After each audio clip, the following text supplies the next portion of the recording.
नमस्कार, देश की बात में आपका स्वागत है। मैं हूं आरिश अजहर, आपके साथ रुक करेंगे इस वक्त की हेडलाइंस पर। हैदराबाद हाउस में पीएम मोदी और पुतिन की मीटिंग खत्म। पुतिन बोले, हम भी शांति चाहते हैं। डीजीसीए ने पायलटों को आराम देने से जुड़ा प्रावधान वापस लिया। 4 दिन में 1200 प्लस फ्लाइट रद्द, सरकार बैकफुट। इंडिगो को लेकर राहुल गांधी ने मोदी सरकार पर किया बड़ा हमला। मोनोपोली मॉडल को बताया फसाद की असली जड़। बीजेपी सांसद अरुण गोविल ने सदन में उठाई मांग का मस्जिदों और मदरसों में भी लगे सीसीटीवी कैमरा। ये बड़े सार्वजनिक स्थल जहां सुरक्षा सुनिश्चित करना जरूरी। पासपोर्ट मामले में अब्दुल्ला आजम को 7 साल की सजा, 50,000 का जुर्माना। रुपए में गिरावट के बीच आरबीआई का आम आदमी को तोहफा, रेपो रेट में की 0.25% की कटौती। आप देख रहे हैं के न्यूज, खबरों का सारथी। और खबर पटियाला से, जहां कांग्रेस के सनौर हल्का प्रभारी हरिंदर पाल सिंह मान ने आम आदमी पार्टी के लोगों पर धक्काशाही करने का आरोप लगाया। दावा किया कि जिला परिषद ब्लॉक समिति के चुनाव के लिए नामांकन करने पहुंचने पर धक्का मुक्की की गई और आरोप लगाया कि प्रदेश में सत्तारूढ़ दल के लोगों ने पंजाब का माहौल खराब कर दिया है।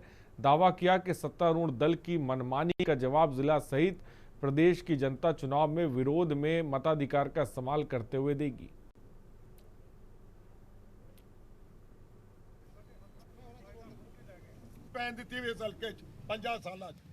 सरपंच दी ना म्युनिसिपल कमेटी दी ना हाँ हुण जिला परिषद दी लोकां दी कचहरी जाण तो डरदे ने, नहीं तो आंध मैदान साडे नाल ਜਿਹੜੇ ਮਰਜ਼ੀ ਪਿੰਡ ਜਾ ਕੇ ਸਾਡੇ ਨਾਲ ਚੋਣ ਲੜ ਕੇ ਦੇਖ ਲੈ।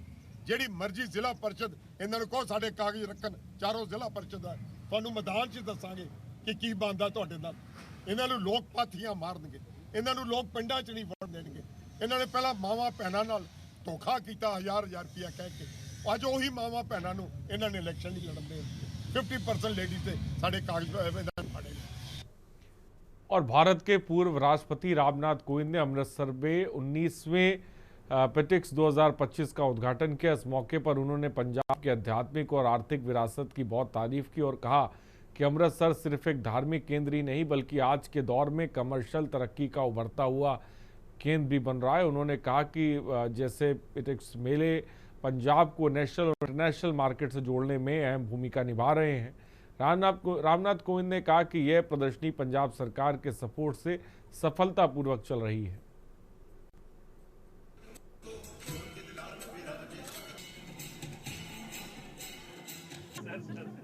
ये एक्सपो हमें लगता है, हम सबको लगता है कि ये पंजाब का एक्सपो है जी, लेकिन अभी मैंने देखा नहीं, लेकिन जो मुझे बताया गया है उसके आधार पर मैं कह सकता हूँ कि ये global not only national level but global level, it will prove to be a global level, number 1। दूसरी चीज़ ये है, पंजाब गवर्नमेंट का जो सपोर्ट मिला है आगे भी मिलेगा, उसके लिए मैं बहुत चीमा साहब का भी, भगवंत मान साहब का भी मैं उनका हार्दिक धन्यवाद देता हूँ। आज पाईटेक्स 19 ਦੇ ਜਿਹੜੇ ਐਡੀਸ਼ਨ ਦੇ ਵਿੱਚ ਦੇਸ਼ ਦੇ ਸਾਬਕਾ 14ਵੇਂ ਸਾਬਕਾ ਰਾਸ਼ਟਰਪਤੀ ਰਾਮਨਾਥ ਕੋਵਿੰਦ ਜੀ ਆਪਣੇ ਪਰਿਵਾਰ ਸਮੇਤ ਪਹੁੰਚੇ ਸੀ। ਸਭ ਤੋਂ ਪਹਿਲਾਂ ਪੰਜਾਬ ਸਰਕਾਰ ਵੱਲੋਂ ਉਹਨਾਂ ਦਾ ਵੈਲਕਮ ਸਵਾਗਤ ਆ। ਉਹਨਾਂ ਨੇ ਬੜਾ ਅੱਛਾ ਸਮਾਂ ਕੱਢਿਆ ਔਰ ਇਸ ਐਕਸਪੋ ਦਾ ਜਿਹੜਾ ਉਦਘਾਟਨ ਕੀਤਾ, ਸ਼ੁਭ ਆਰੰਭ ਕੀਤਾ। ਸੋ पाईटेक्स के सारे ऑफिस लीडर चेयरमैन जी, खास करके करण जी। और भिंडिया सैदन विधानसभा क्षेत्र में पंचायत चुनाव के लिए पर्चा दाखिल करने के दौरान उस समय तनाव की स्थिति बन गई जब आम आदमी पार्टी के उम्मीदवार लखविंदर सिंह और उनके साथियों पर कांग्रेस कार्यकर्ताओं द्वारा हमले के आरोप सामने आए। हमले में गोली लगने से 2 युवकों का अस्पताल में ऑपरेशन चल रहा है और 2 गंभीर हालत में आईसीयू में भर्ती हैं। और आप नेताओं ने कहा कि जिला परिषद के उम्मीदवार लखविंदर सिंह और उनके साथी शांतिपूर्वक चुनाव प्रचार के लिए निकले थे और दावे के मुताबिक कांग्रेस नेताओं के कहने पर कार्यकर्ताओं ने उन्हें घेर लिया और हंसिया, रिवॉल्वर और 12 बोर के हथियारों से उन पर हमला कर दिया। आज मतलब जेड़ा कांग्रेस के गुंडिया ने ਪਿੰਡੀ ਸੈਦਾਂ ਦੇ ਵਿੱਚ ਸਾਡਾ ਜਿਹੜਾ ਸੰਗਠਨ ਦਾ ਇੰਚਾਰਜ ਸਕੱਤਰ ਲਖਵੀਰ ਸਿੰਘ ਲੱਖਾ ਮੁੰਡਾ ਔਰ ਜ਼ਿਲ੍ਹਾ ਪਰਿਸ਼ਦ ਦੇ ਨਾਲ ਉਹਦੇ ਅਸੀਂ ਨੋਮੀਨੇਸ਼ਨ ਕੀਤੀ ਸੀ। ਸਾਡਾ ਉਮੀਦਵਾਰ ਸੀਗਾ, ਉਹਦੇ ਬਹੁਤ ਬੁਰੀ ਤਰ੍ਹਾਂ ਜ਼ਖਮੀ ਕਰਤਾ, ਬਹੁਤ ਸੀਰੀਅਸ ਆ। ਵੇਖੋ ਜੀ बहुत ही ਮੰਦਭਾਗੀ ਗੱਲ ਹੈ ਔਰ ਅੱਜ ਮੇਰੇ ਨਾਲ ਲਾਲਜੀਤ ਭੁੱਲਰ ਜੀ ਸਾਡੇ ਟਰਾਂਸਪੋਰਟ ਮਿਨਿਸਟਰ ਇੱਥੇ ਖੜੇ ਨੇ ਔਰ ਪਤਾ ਲਿਪੀ ਲੈਣ ਵਾਸਤੇ ਆਏ ਹੈ। ਮੇਰਾ ਲਖਵਿੰਦਰ ਲੱਖਾ ਜਿਹੜਾ ਸਾਡਾ ਸੰਗਠਨ ਇੰਚਾਰਜ ਹੈ ਔਰ ਸਾਡੇ ਜ਼ਿਲ੍ਹਾ ਪ੍ਰੀਸ਼ਦ ਇਲੈਕਸ਼ਨ ਲੜ ਰਹੇ ਸੀਗੇ ਜਸਰਾ ਹੂਰ ਤੋਂ, ਉਹਨਾਂ ਦੇ ਉੱਤੇ ਅਟੈਕ ਕੀਤਾ ਗਿਆ ਹੈ। और पूर्व उप मुख्यमंत्री और कांग्रेस नेता सुखजिंदर सिंह रंधावा आज श्री अकाल तख्त साहिब के जत्थेदार से मिलने अमृतसर पहुंचे। मीडिया से बात करते हुए रंधावा ने कल डेरा बाबा नानक में हुई घटना की कड़ी निंदा की। उन्होंने कहा कि चुनाव के दौरान झगड़े होते हैं, लेकिन एक जनप्रतिनिधि द्वारा पगड़ी का मजाक उड़ाना बहुत निंदनीय है। रंधावा ने कहा कि यह पगड़ी गुरु गोविंद सिंह जी का आशीर्वाद है और सिख पगड़ी का पूरी दुनिया में सम्मान है। इसे कील ठोकने या फेंकने वाली चीज कहना बहुत बुरा विचार है।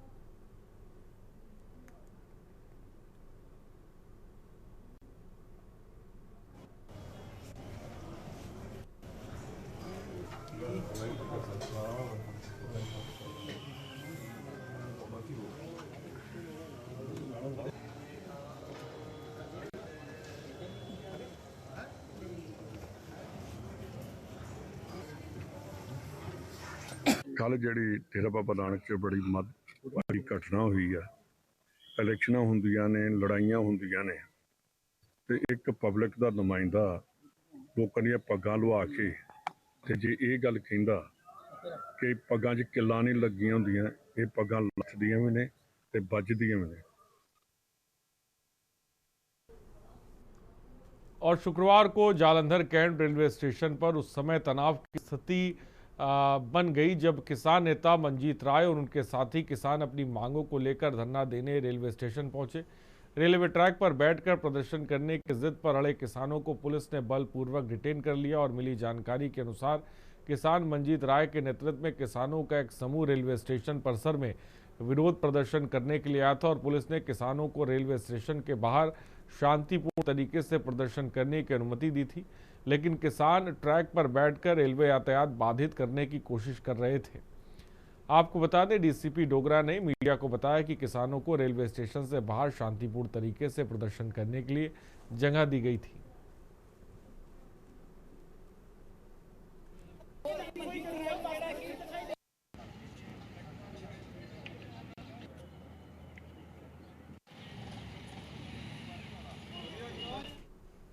और खबर महेंद्रगढ़ से, जहां लघु सचिवालय आज एसडीएम कनिका गोयल से व्यापार मंडल के प्रधान सुरेंद्र बंटी ने मुलाकात की। इस दौरान प्रधान ने एसडीएम के सामने व्यापारियों की समस्याएं उठाते हुए निराकरण कराने की मांग की। प्रधान ने अतिक्रमण न करने वाले दुकान का जुर्माना न्यूनतम करने की बात एसडीएम द्वारा स्वीकारने का दावा किया। साथ ही आवाजाही के लिए 2 फीट रियायत मिलने का दावा भी किया। दूसरी तरफ एसडीएम ने स्पष्ट किया कि अतिक्रमण कतई बर्दाश्त नहीं किया जाएगा।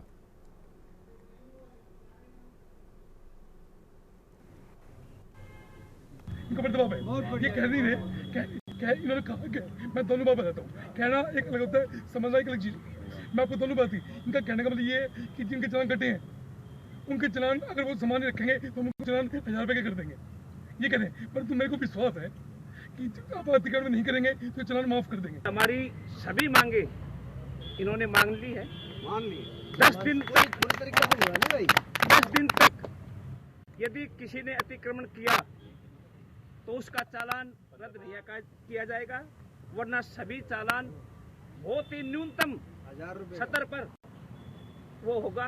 अतिक्रमण के खिलाफ हमारा जो अभियान चलाया गया उस हेतु मुझसे व्यापारी मिले हैं।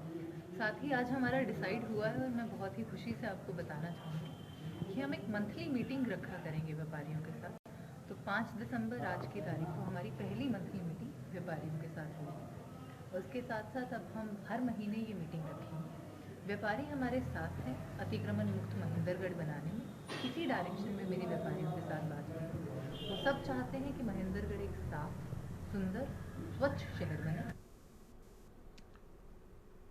और खबर जबलपुर से, जहां एम्बुलेंस चालकों पर कमीशन बाजी के चक्कर में बीमारों की जान लेने का गंभीर आरोप लगा।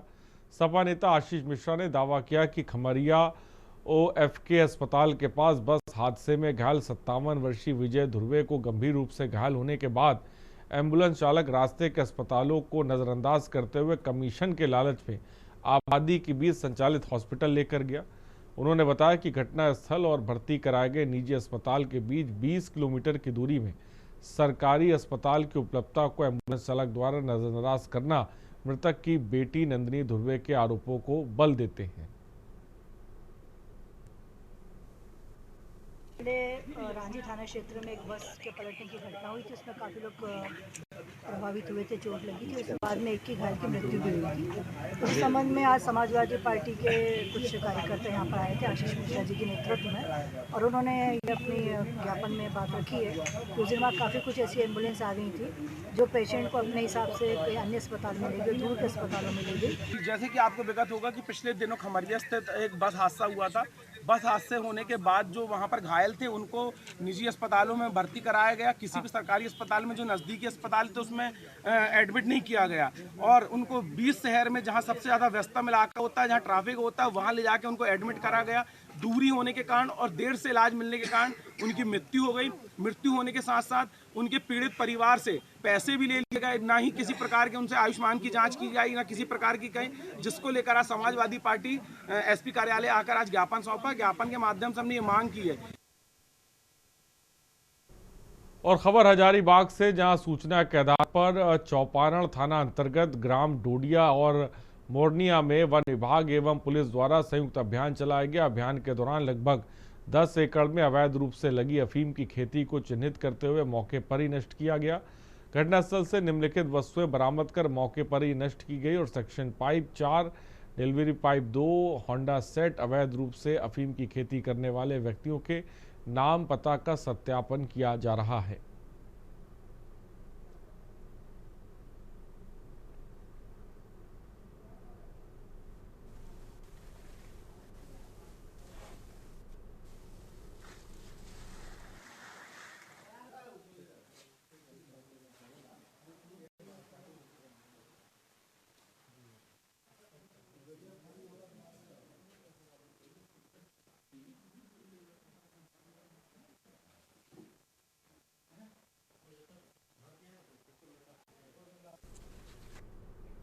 और लखनऊ से खबर, महापरिनिर्वाण दिवस में शामिल होंगे CM योगी। कल मनाया जाएगा बाबा साहेब का महापरिनिर्वाण दिवस। CM योगी बाबा साहेब को अर्पित करेंगे श्रद्धांजलि सभा। श्रद्धांजलि सभा को संबोधित करेंगे CM योगी आदित्यनाथ। बाबा साहेब के अस्थि कलश पर अर्पित करेंगे पुष्पांजलि। समाज कल्याण मंत्री असीम अरुण भी शामिल होंगे।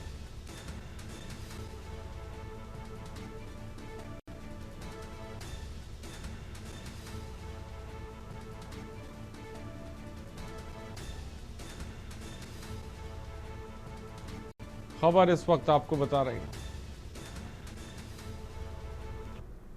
सोनभद्र से खबर है, राष्ट्रीय लोक दल जिलाधीक्षक द्वारा धान क्रय केंद्र का निरीक्षण। केंद्रों पर अपने कार्यकर्ताओं के साथ पहुंचे जिलाध्यक्ष श्रीकांत तिवारी। क्रय केंद्रों पर लापरवाही देखने पर संबंधितों को लगाई फटकार। बोले, जिलाध्यक्ष RLD नहीं सहेगा किसानों पर अत्याचार। कई केंद्रों का जिलाध्यक्ष द्वारा किया गया निरीक्षण।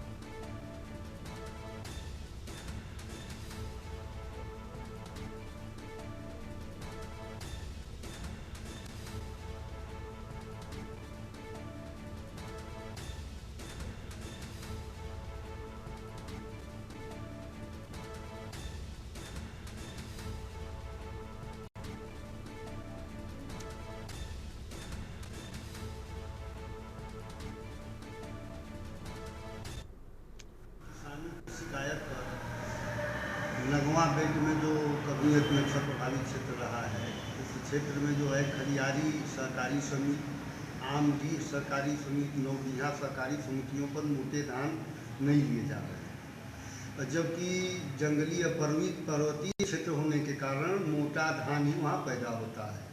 अब बड़े मुश्किल से इस साल पैदा हुआ है, नहीं तो जो है सूखे की विभीषिका में हमेशा वो नगवा ब्लॉक का क्षेत्र पड़ा रहता है। और ये बार बार हमारे माननीय जो है यशस्वी मुख्यमंत्री जी के बयान आ रहे हैं, किसी भी हालत में किसानों के धान खरीदे जाएं। सोनभद्र से खबर है, आरोपी शुभम जायसवाल ने जारी किया वीडियो। कफ सिरप मामले का मुख्य आरोपी है शुभम जायसवाल। सपा प्रमुख अखिलेश यादव अन्य नेताओं को लेकर जताया खेद। आरोपी शुभम ने सदन में मामला उठाने को बताया खेदजनक। फैंसी ड्रिल कफ सिरप के जहरीला होने से इनकार। कफ सिरप में कोडिंग फॉस्फेट मिलाए जाने को की दावा किया और कहा कि कोडिंग फॉस्फेट का कोटा भारत सरकार देती है।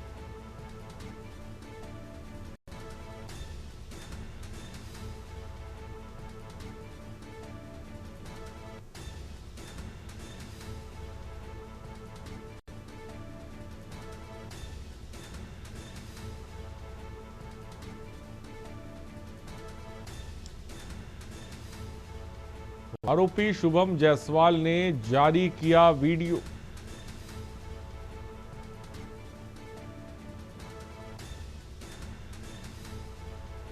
महीने से मेरे बारे में news channel, social networking sites और बड़े बड़े नेताओं के प्रेस कॉन्फ्रेंस में मेरे बारे में बोला जा रहा है कि मैंने जहरीली सिरप बेची है, जहरीली दवाओं का मैं क्रय विक्रय किया हूँ, मेरे द्वारा दवा बेची गई दवाओं से बच्चों की मौत हुई है, मासूम बच्चों की मौत हुई है और भी काफ़ी तरीके की बातें फैलाई जा रही हैं।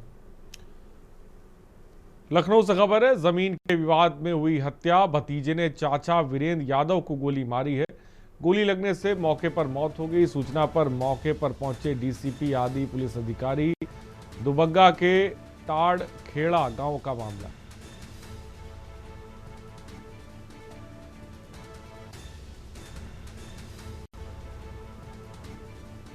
सूचना पर मौके पर पुलिस अधिकारी पहुंचे हैं।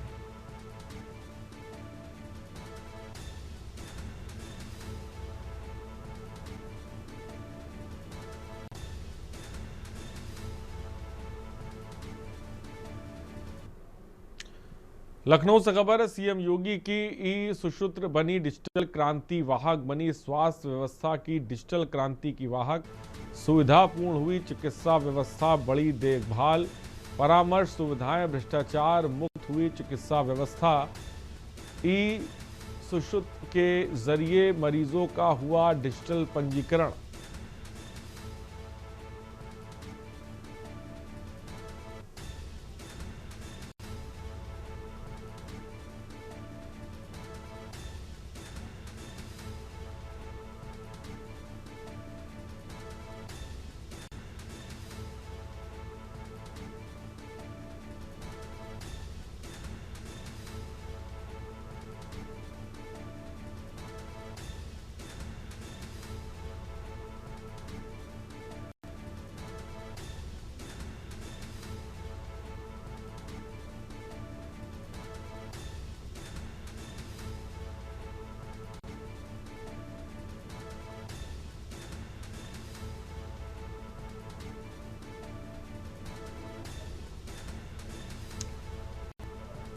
लखनऊ से खबर है, एक जिला एक व्यंजन वैश्विक बनाएगा स्वाद। योगी सरकार यूपी के स्वाद को बनाएगी वैश्विक।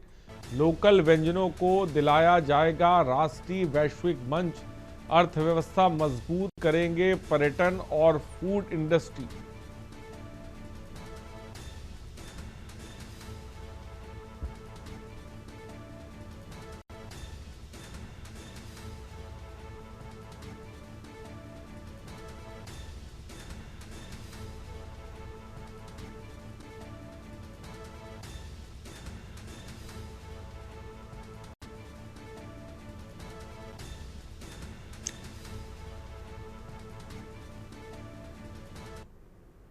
और बलिया से खबर है, टेम्पो से टकराए स्कॉर्पियो में आग लगी है। मौत बीच सड़क धुंधु कर सड़क पर जली स्कॉर्पियो। हादसे में 25 वर्षीय किन्नर जोया की मौत हुई है। टेम्पो में सवार 5 किन्नर गंभीर रूप से घायल हुए हैं। घायलों को जिला अस्पताल में भर्ती कराया गया है।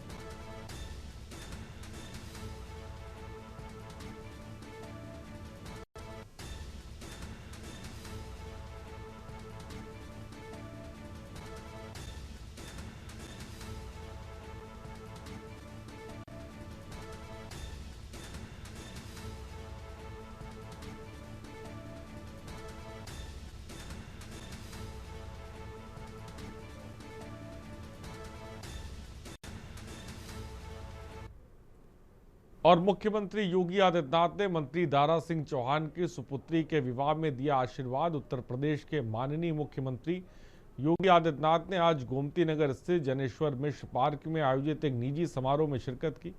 मुख्यमंत्री ने माननीय मंत्री श्री दारा सिंह चौहान की सुपुत्री के शुभ विवाह कार्यक्रम में सम्मिलित हुए। उन्होंने नव दंपति को अपना आशीर्वाद प्रदान किया और उनके सुखद वैवाहिक जीवन के लिए शुभकामनाएं दी।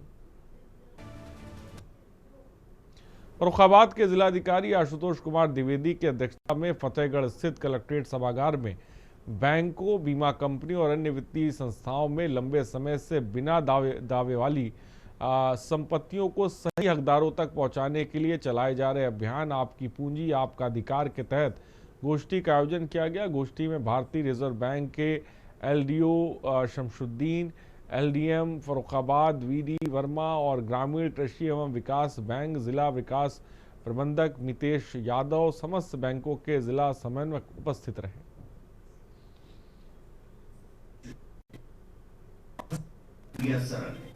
अपना खाता खोजने के लिए भारतीय रिजर्व देखिए, जितने भी अनक्लेम्ड बैंक में अमाउंट पड़ा हुआ है विभिन्न कारणों से, या बीमा से हो या किसी पॉलिसी से हो या अपने ही किसी सेविंग माता पिता या नॉमिनी के आधार पर या अपना ही अज्ञानतावश पड़ा हो, और 10 साल से ज़्यादा ट्रांजैक्शन जिसमें नहीं हुए हैं वो सब अनक्लेम्ड में चले जाते हैं, आरबीआई की नियंत्रण में चले जाते हैं।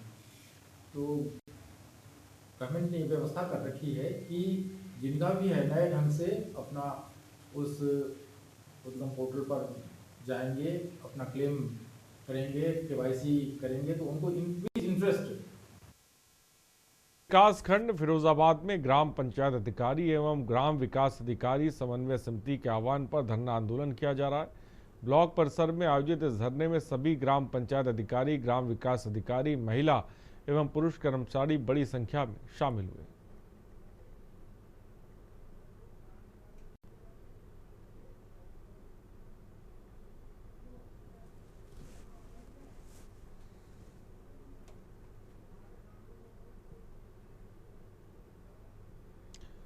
खबर आगरा से, जहां छलेसर स्थित डॉक्टर भीमराव अंबेडकर विश्वविद्यालय परिसर में 9 दिसंबर तक जारी रहने वाली विधायक खेल प्रतिस्पर्धा का भव्य शुभारंभ हुआ।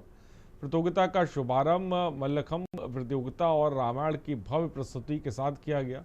इस दौरान विधायक धर्मपाल सिंह ने बताया कि इस खेल प्रतिस्पर्धा को लेकर युवा खेल प्रतिभाओं में उत्साह दिखाई दे रहा है। यही कारण है कि प्रतिस्पर्धा में शामिल होने के लिए 4000 से अधिक प्रतिस्पर्धियों ने पंजीकरण कराया है। उन्होंने कहा कि शिक्षित बनने के लिए भावी पीढ़ी को खेलकूद में भी रुचि रखना बहुत जरूरी है।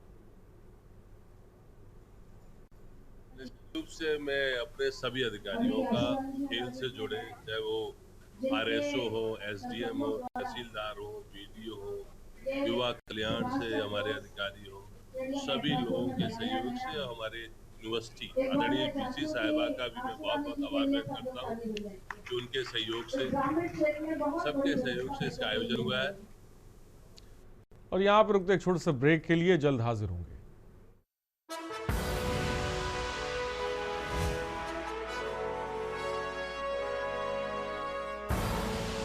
आप देख रहे हैं के न्यूज, खबरों का सारथी।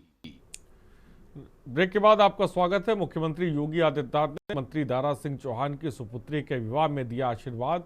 उत्तर प्रदेश के माननीय मुख्यमंत्री योगी आदित्यनाथ ने आज गोमती नगर स्थित जनेश्वर मिश्र पार्क में आयोजित एक निजी समारोह में शिरकत की और मुख्यमंत्री ने माननीय मंत्री दारा सिंह चौहान की सुपुत्री के शुभ विवाह कार्यक्रम में सम्मिलित हुए। उन्होंने नवदंपति को अपना आशीर्वाद प्रदान किया, उनके सुख वैवाहिक जीवन के लिए कामना की।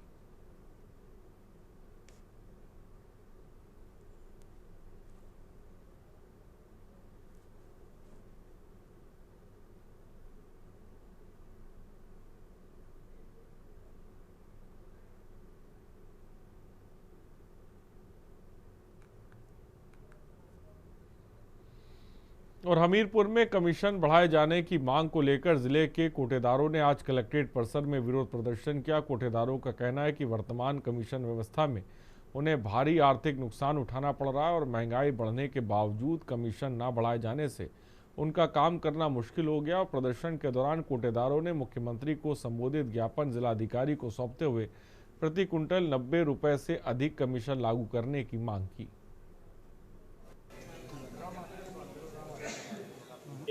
हमने 7 सूत्रियों को मांग को लेकर यहाँ पे आज प्रदर्शन किया है, जो शांतिपूर्ण तरीके से प्रदर्शन किया है। विभाग को हमने अवगत कराया कि हमारी 7 सूत्री मांगे पूरी हों, अन्यथा 20 तारीख तक के एक और ज्ञापन देंगे। उसके बाद में हमारा पूरा कोटेदार यूनियन यहाँ पे हड़ताल के लिए जाएगा और उसके लिए विभाग जिम्मेदार होगा। क्या प्रमुख मांगे हैं? अपनी 7 सूत्री मांगों के साथ एवं कमीशन बढ़ोतरी के लिए माननीय मुख्यमंत्री जी को एवं जनपद की प्रमुख समस्याओं कोटेदारों के जो 7 बिंदुवार है उनके लिए माननीय जिलाधिकारी और जिला पूर्ति अधिकारी के यहाँ हम लोगों ने ई-पॉस मशीन जमा करते हुए विरोध प्रदर्शन किया है। रणनीति अभी है कि माननीय जिलाधिकारी महोदय द्वारा कहा गया कि आवश्यक निर्देश दिए गए कि कार्रवाई कराने की करते। कोरेटा जिले में थाना कोतवाली नगर क्षेत्र के जीटी रोड स्थित ईदगाह के सामने आज एक बड़ा हादसा होते होते टला। एक जर्जर मकान को तोड़ते समय अचानक उसका छज्जा गिर गया, जिसकी चपेट में आने से एक मजदूर घायल हुआ है। जानकारी के अनुसार कुछ मजदूर जीटी रोड पर स्थित एक पुराने और जर्जर मकान को तोड़ने का काम कर रहे थे। इसी दौरान मकान का एक हिस्सा यानी छज्जा अचानक भरभरा कर गिर गया, जिसमें 2 मजदूर जो हैं वो घायल हुए हैं और 2 बाल बचे हैं।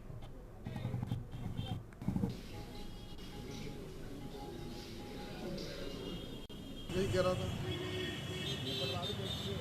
देखो आज नहीं निपटेगा, 2 साल बाद 4 साल बाद निपटेगा, आज निपट जाएगा तो ज़्यादा वो है।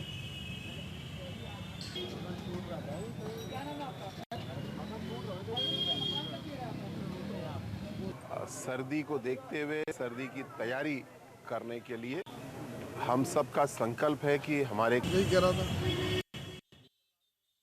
देखो आज नहीं निपटेगा, 2 साल बाद 4 साल बाद ज़्यादा वो है।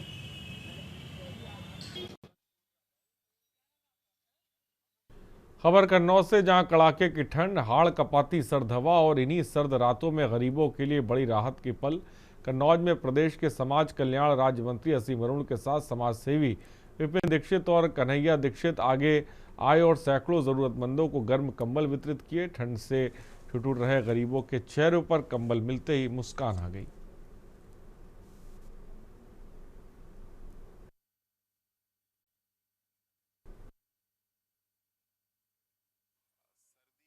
हुए सर्दी की तैयारी करने के लिए हम सब का संकल्प है कि हमारे कन्नौज में कोई सर्दी से ठिठुरना, कोई सर्दी के कारण बीमार ना हो। और इसके लिए मैं धन्यवाद देता हूं आदरणीय विपिन भैया का, कन्हैया भैया का, पूरे परिवार का, पूरी टीम का कि सबने मिलकर के आज एक आयोजन रखा है। ये आयोजन हमें लगता है ईश्वर की प्रेरणा का एक स्रोत है। उन्होंने हम सबको इस काबिल बनाया, प्रभु परमपिता परमात्मा ने इस काबिल बनाया कि मैं किसी एक व्यक्ति के काम आ सकूं जीवन में। ऐसी सोच मेरे पूरे परिवार की है और वो सामर्थ्य देता रहेगा, कार्य चलते रहेगा। खबर औरैया से, जहां राष्ट्रीय गुणवत्ता आश्वासन टीम ने आयाना सीएससी का निरीक्षण किया। दिल्ली से पहुंचे 2 सदस्यीय टीम में शामिल विशेषज्ञ चिकित्सा डॉक्टर रोहित चेकर और डॉक्टर गजय सिंह ने सीएससी के ओपीडी, दवा काउंटर, पैथोलॉजी और लेबर रूम की गहन जांच की। इस दौरान उन्होंने उपलब्ध सुविधाओं का बारीकी से जायजा लिया। बताया गया कि टीम की जांच की रिपोर्ट के आधार पर सीएससी को 3 साल के लिए गुणवत्ता प्रमाण पत्र जारी किया जाएगा। स्टॉक रखना है, उसका कोई लिस्ट हो, क्वांटिटी वाइज आपने डिसाइड करा हो कि इतना हमारा बफर है, इतना आने पे हम रीऑर्डर करेंगे, इतना हमारा स्टॉक, टोटल स्टॉक होना चाहिए। जो फास्ट मूविंग आइटम है उसके हिसाब से हम लोग देख रहे हैं। कहाँ है fast moving item? PCM Cipro ये स्पॉट जो ऑर्डर मेरठ से, जहां नौचंदी थाना पुलिस ने अमानवीयता की हदें पार करते हुए अज्ञात शव को बेकदरी से रिक्शे में लदवाकर लोहिया नगर इलाके में फिकवा दिया। पुलिसकर्मियों की यह अमानवीय कार्य संस्कृति सीसीटीवी कैमरे में कैद हुई। किसी ने लावारिस शव को दुर्भावनापूर्ण ढंग से फेंकने का वीडियो वायरल कर दिया। वीडियो वायरल होने पर मनोहर नगर पुलिस की जिले में किरकिरी होने लगी। तलब किए गए जाने पर लोहिया नगर पुलिस को हकीकत बयां करने पर मजबूर होना पड़ा। एसएसपी ने पूरे मामले की जांच शुरू कर दी है और पुलिस कर्मियों को निलंबित कर दिया है।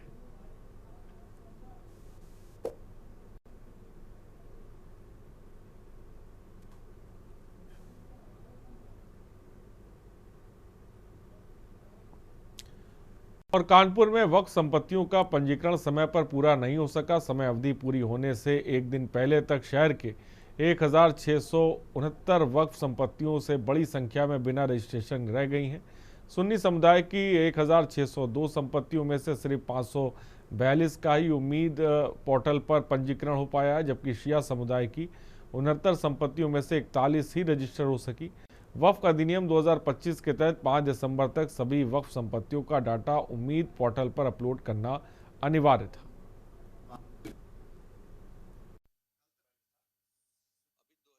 जिसमें वक्फ अमेंडमेंट एक्ट पास हुआ था और जिसमें ये कानून लाया गया था कि 6 महीने के अंदर यानी कि 5 दिसंबर 2025 तक जितनी भी हमारी वक्फ संपत्तियां हैं पूरे देश में उनको उम्मीद पोर्टल पर रजिस्टर्ड करना था। इसके लिए जो मुतवल्ली थे वो मेकर थे और उनके स्तर से उम्मीद पोर्टल पर अपने संपत्तियों का अभिलेखीकरण किया जाना था। अभी तक जो कल तक की स्थिति थी उसमें लगभग 542 सुन्नी वक्फ संपत्तियां उम्मीद पोर्टल पर रजिस्टर्ड हुई हैं। कानपुर में 602 के सापेक्ष और 67 सिया के सापेक्ष 41 वक्फ संपत्तियां उम्मीद पोर्टल पर पंजीकृत हुई हैं। खबर कानपुर से, जहां सर्वोदय नगर स्थित आरटीओ कार्यालय पहुंचकर ऑटो लोडर संयुक्त कल्याण समिति के पदाधिकारियों ने आरटीओ प्रशासन राकेशेंद्र कुमार सिंह को ज्ञापन सौंपा। समिति अध्यक्ष राजीव जायसवाल ने कहा कि शहर से दूर चौबेपुर स्थित फिटनेस सेंटर पर गाड़ी मालिकों से अवैध उगाही की जा रही है और कमियां बताकर फेल करने के बाद दलाल के माध्यम से वाहन का फिटनेस प्रमाण पत्र जारी कर दिया जाता है। आरटीओ प्रशासन ने मंडलायुक्त स्तर से कार्रवाई कराने का भरोसा दिलाकर ज्ञापन देने वालों को संतुष्ट कर वापस भेजा। कानपुर में एटीएस नहीं था प्राइवेट, तो हम लोग आरटीओ ऑफिस में फिटनेस कराते थे तो हम लोग का लमसम 1000-1500 रुपए में मतलब डीजल मिला के हो जाता था। आज जो चौबेपुर उन्होंने भेज दिया, पहले बात तो 25 किलोमीटर दूर है। चौबेपुर में गाड़ी गई, उन्होंने बता दिया कि आपका मान लो इंडिकेटर फेल है। अब इंडिकेटर फेल करने के लिए वहाँ से गाड़ी आदमी फजलगंदा है या कल्याणपुर है। उसके बाद फेल के बाद फिर दोबारा फीस के पैसे दो। उनका कहने का मतलब ये है अगर आपको फीस नहीं देनी है, दोबारा मतलब आपको काम कराना है तो 8 से 10 हज़ार रुपये किसी माध्यम से दीजिए, चाहे वो दलाल के माध्यम हो चाहे उनका आदमी लगे हुए हैं। 8-10 हज़ार रुपये दे दो, दूसरे दिन आपकी फिटनेस पास हो जाएगी।